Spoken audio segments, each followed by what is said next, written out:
अभिमान को दूर करने के लिए परमात्मा को ही कोई उपाय करना पड़ता है। गरुड़, सुदर्शन चक्र तथा सत्यभामा को भी अभिमान हो गया था और भगवान श्री कृष्ण ने उनके अभिमान को दूर करने के लिए श्री हनुमान जी की सहायता ली थी। श्री कृष्ण ने अपनी पत्नी सत्यभामा को स्वर्ग से पारिजात लाकर दिया था और वह इसीलिए अपने आप को श्री कृष्ण की अत्यंत प्रिया और अति सुंदरी मानने लगी थी। सुदर्शन चक्र को यह अभिमान हो गया था कि उसने इंद्र के वज्र को निष्क्रिय किया था।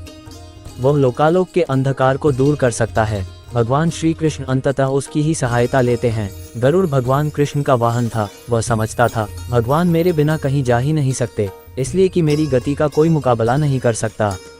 भगवान अपने भक्तों का सदा कल्याण करते हैं, इसलिए उन्होंने हनुमान जी का स्मरण किया। तत्काल हनुमान जी द्वारिका आ गए। जान गए कि श्री कृष्ण ने क्यों बुलाया है। श्री कृष्ण और श्री राम दोनों एक ही हैं, वह ये भी जानते थे।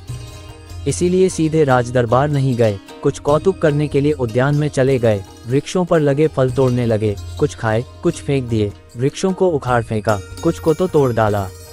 बाग वीरान बना दिया। फल तोड़ना और फेंक देना हनुमान जी का मकसद नहीं था, वो तो श्री कृष्ण के संकेत से कौतुक कर रहे थे।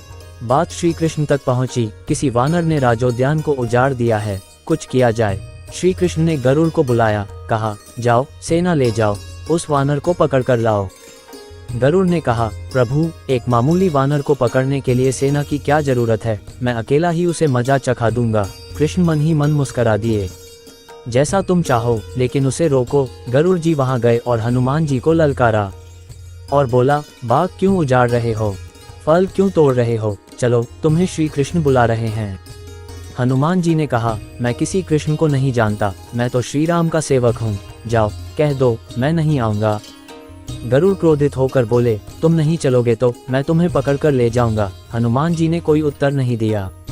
गरुड़ की अनदेखी कर वो फल तोड़ने लगे। गरुड़ को समझाया भी वानर का काम फल तोड़ना और फेंकना है, मैं अपने स्वभाव के अनुसार ही काम कर रहा हूँ, मेरे काम में दखल न दो, क्यों झगड़ा मोल लेते हो, जाओ मुझे आराम से फल खाने दो। गरुड़ नहीं माने। तब हनुमान जी ने अपनी पूंछ बढ़ाई और गरुड़ को दबोच लिया।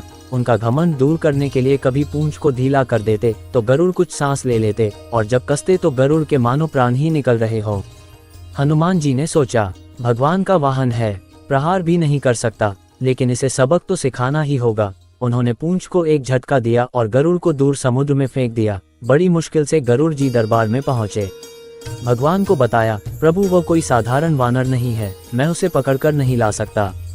भगवान मुस्करा दिए। सोचा गरुड़ का घमंड तो दूर हो गया, लेकिन अभी इसके वेग के घमंड को चूर करना है। श्री कृष्ण ने कहा गरुड़, हनुमान श्री राम जी के भक्त हैं, इसीलिए नहीं आए।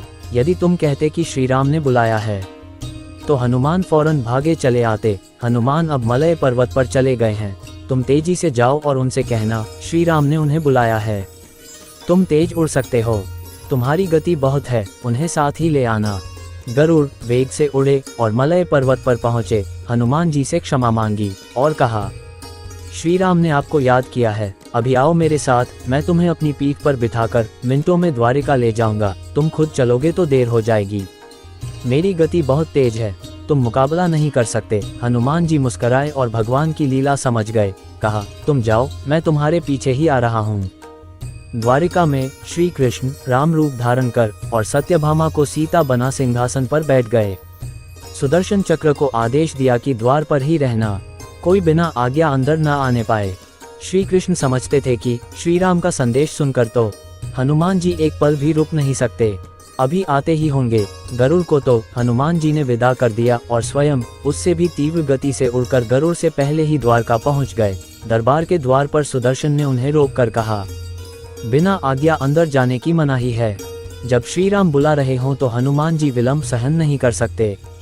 सुदर्शन को पकड़ा और मुंह में दबा लिया, फिर वो अंदर गए। सिंहासन पर श्री राम और सीता जी बैठे थे। हनुमान जी समझ गए, श्री राम को प्रणाम किया और कहा प्रभु आने में देर तो नहीं हुई। साथ ही कहा प्रभु माँ कहाँ है, आपके पास आज ये कौन दासी बैठी है।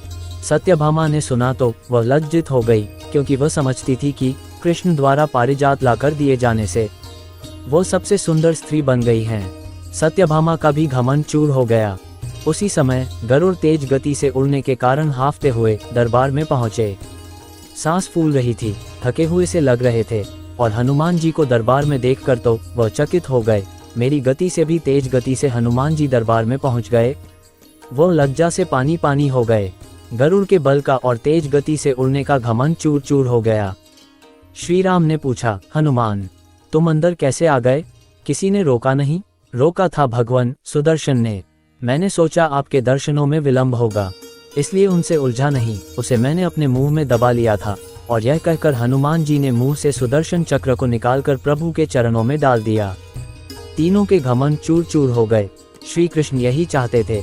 श्री कृष्ण ने हनुमान जी को गले लगाया, हृदय से हृदय की बात हुई और उन्हें विदा कर दिया।